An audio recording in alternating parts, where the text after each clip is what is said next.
15ویں شعبان سے پہلے پہلے کہ اس سال جو بھی چلا جیسا بھی گیا گزرا تو ہے، لیکن اخیر وقت کچھ ایسے اعمال کر لو کہ اللہ کی بارگاہ میں جب یہ پیش ہوں تو تمہارے لاسٹ امپریشن کو دیکھا جائے، تمہارے آخری اعمال کو دیکھا جائے کہ آخر میں یہ کیا کرتا تھا.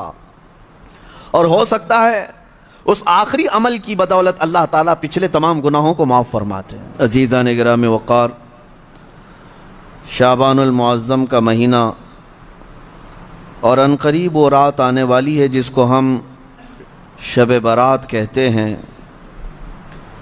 جس کے متعلق قرآن پاک میں بھی ذکر ہے. اللہ تعالیٰ نے یوں فرمایا: حامیم والکتاب المبین انا انزلناہ فی لیلۃ مبارکۃ انا کنا منذرین فیہا یفرق کل امر حکیم. بعض مفسرین نے فرمایا کہ اس آیت کا تعلق اس 15ویں شعبان کی رات سے ہے.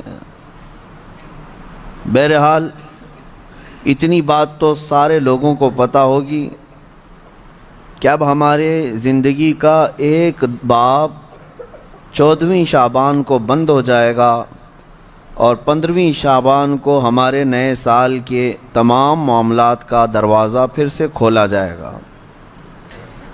یعنی اس رات کو اللہ تعالیٰ فرشتوں پر تمام معاملات کا حکم نازل فرماتا ہے کہ فلاں بندے کے ساتھ سال بھر میں کیا کیا ہونا ہے. اس سے پہلے کہ نئے سال میں ہمارے لیے کیا کیا ہونا ہے، یہاں تک کہ یہ تک حکم آ جاتا ہے کہ کتنے لوگ پیدا ہوں گے اور کتنے لوگ دنیا سے جانے والے ہیں. کئی لوگوں کے متعلق حدیث پاک میں ہے اس رات ان کا فیصلہ ہو چکا ہوگا کہ اب یہ دنیا سے جانے والا ہے، لیکن وہ بندہ اپنی شادی کی تیاریوں میں مصروف ہوگا. کسی کے موت کا پروانہ جاری ہو چکا ہے لیکن وہ اپنے گھر بنانے میں مصروف ہوگا، وہ اپنے کاروبار کے ترقیاتی کاموں میں مصروف ہوگا، اسے اندازہ تک نہیں ہوگا کہ اس کا فرمان نکل چکا ہے.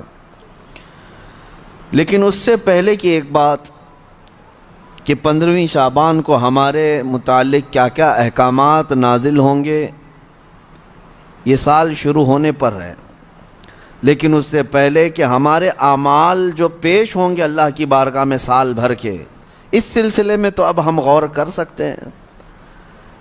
اس لیے کہ یہ بھی فرمایا گیا کہ خاتمے پر سب کچھ دار و مدار ہے اعمال کا. جو آپ لوگ سنتے ہیں نا، first impression is the best impression, لیکن یہاں پر اس کے برعکس ہے، last impression is the best impression.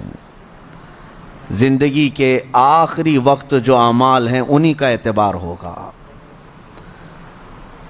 تمہارے زندگی کا دروازہ بند ہونے سے چند ثانیے پہلے جو تم کر رہے تھے اس کا اعتبار ہوگا.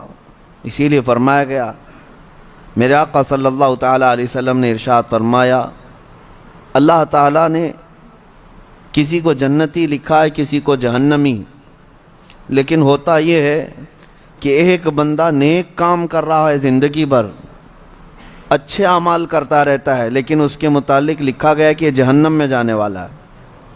ہوتا کیسے ہے؟ فرمایا گیا موت کے آنے سے چند دنوں پہلے یا چند لمحوں پہلے وہ ایسے گندے کاموں میں مصروف ہو جاتا ہے جو جہنم کی طرف لے جاتے ہیں. انہی کاموں میں اس کی موت ہوتی ہے اور خاتمے پر ہی سب کچھ دار و مدار ہے، پھر اسے دوزخ کی طرف لے جایا جاتا ہے.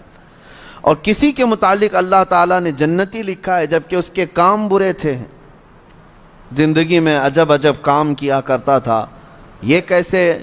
فرمایا گیا کہ وہ برے کاموں میں مصروف تو رہتا تھا لیکن موت سے پہلے اچانک وہ اللہ کی طرف آ گیا، مسجدوں کی طرف آ گیا، یہ محافل میں بیٹھنے لگ گیا، اور اسی اثنا میں اس کی موت ہوئی. تو آخر میں جو کچھ کرتا تھا اسی کا اعتبار کیا جائے گا اور اسے جنت بھیج دیا جائے گا. میرے عزیزوں، اب 15ویں شعبان سے پہلے میرے خیال سے 4 یا 5 دن بچے ہیں. اس سال جو کچھ بھی گزرا ہے اس پر اب ایک دروازہ بند ہوگا اور اللہ کی بارگاہ میں اس سال کی کتاب پیش ہوگی. یعنی